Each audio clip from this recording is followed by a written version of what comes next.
Hello, everybody. Welcome to Thursday. The S&P 500 was up almost 0.6% today. It was an interesting day just in the sense of kind of what transpired. We had the UK trade agreement announced in the White House.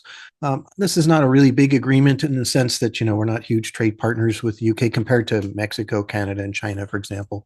But it is a, kind of a test case. And basically, they kept the 10% tariff, which is kind of interesting, but they lowered some of the tariffs on some of the other pieces. So, for example, steel, which was at 25%, goes down to 10%.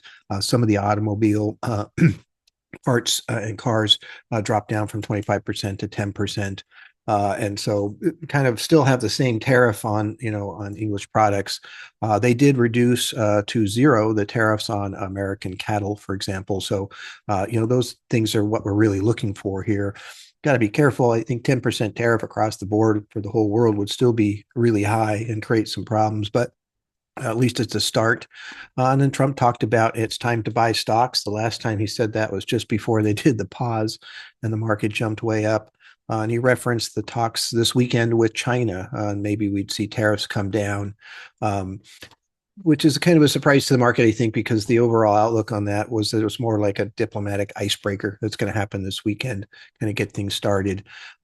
They may bring down the tariff some, but they'd have to bring them down a lot to make it really worthwhile. I don't see that happening just on this weekend, because if you still have a 50 or 60% tariff or whatever it is that they might end up with, it's still effectively a blockade that's pretty high.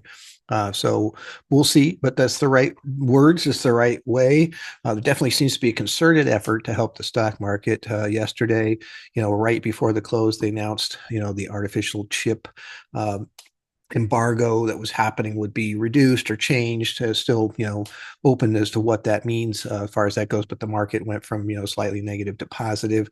And then today, got the UK should be buying stocks statement, talking favorably about lowering tariffs on China. All of these things are going to make the market go. It was interesting, though. The market was up about 1.2% at one point in time and sold off right at the end.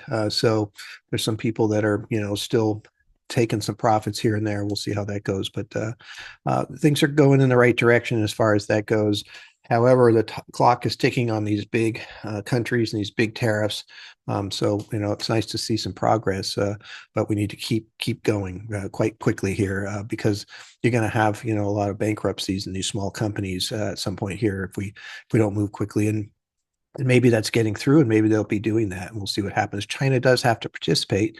They could decide, for example, that they don't want to really lower tariffs that much. They'd rather see some pain on our side in order to make sure we don't do this again. So I wouldn't be surprised to see if China isn't a little bit slow on their issues. They need the money, but they did reduce our exposure to the U.S. to 15% of their exports. And they might be able to make that up in some other places with some other trade deals, which they've been working hard on as far as that goes. So, we'll see where they're at. I think it's not just completely up to us as to how that ends up working out. Do we want to drop down below 125% if they're at 125 and won't come down? It would put us in a poor position negotiating wise. So I think it has to go both ways. We can't just unilaterally decide the tariffs are going to be lower without some agreement from them.